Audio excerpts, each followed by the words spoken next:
बिस्मिल्लाहिर्रहमानिर्रहीम अस्सलामु अलैकुम वरहमतुल्लाहि वबरकातुहू। नाजरीन, हज़रत इदरीस अलैहिस्सलाम अल्लाह ताला के तीसरे नबी थे जो हज़रत आदम अलैहिस्सलाम और हज़रत शीश अलैहिस्सलाम के बाद नबूवत के मनसब पर फाइज हुए। मुअर्रिखीन के मुताबिक आपकी विलादत मिस्र के शहर मनफ में हुई। आपका असल नाम अखनूख था और कुरान और हदीस में आपको इदरीस के नाम से पुकारा गया। रवायात के मुताबिक हज़रत इदरीस अलैहिस्सलाम ने दुनिया में लोगों को सबसे पहले लिखने पढ़ने और तालीम हासिल करने का दर्स दिया, इसलिए लोग आपको इदरीस यानी दर्स देने वाला कहकर पुकारने लगे। आपका ताल्लुक हज़रत शीश अलैहिस्सलाम की 5वीं पुश्त से था। जब हज़रत शीश अलैहिस्सलाम का इंतकाल हुआ तो कुछ अरसे बाद आपके पैरोकार बहुत कम तादाद में रह गए और काबिल की औलाद ने कुफ्र व शिर्क व बदकारी और बेहयाई का बाजार गर्म कर रखा था। जिनाकारी और शराब नोशी आम थी। बुतों की पूजा और आग की परस्तश हो रही थी। कोई ऐसा गुनाह नहीं था जो इन लोगों में मौजूद ना हो।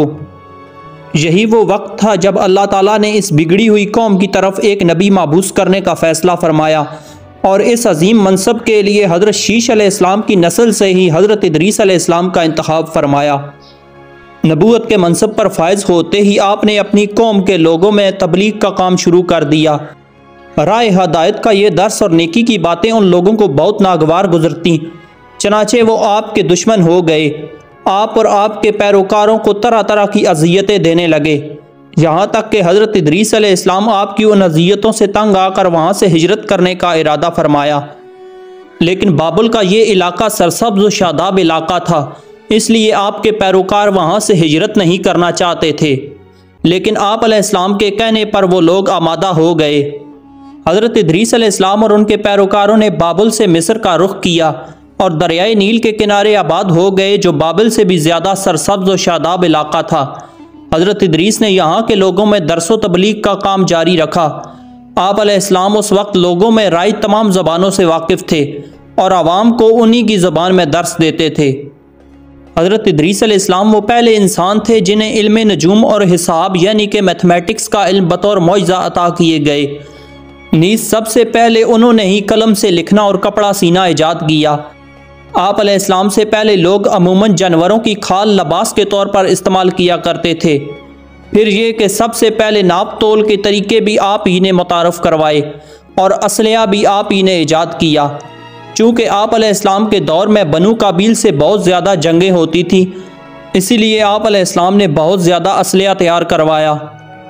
हज़रत इदरीस अलैहिस्सलाम की ज़िंदगी में दो चीज़ें बहुत नुमायाँ हैं, एक वाज़ व तबलीग और दूसरी आले काबिल के साथ जिहाद। हज़रत इदरीस अलैहिस्सलाम की पहली कोशिश यही रही कि आप वाज़ व नसीहत से आले काबिल को राह रास्त पर ले आएँ और दुनिया बुराइयों से पाक होकर अल्लाह ताला की इबादत करने लगे।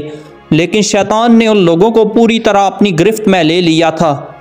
दुनिया दो हिस्सों में बट चुकी थी, एक शैतान के मानने वाले और दूसरे अल्लाह ताला के मानने वाले। जब कोई सूरत नज़र ना आई तो हज़रत इदरीस अलैहिस्सलाम ने अल्लाह ताला के हुक्म पर उन लोगों के ख़िलाफ़ जिहाद का फ़ैसला किया।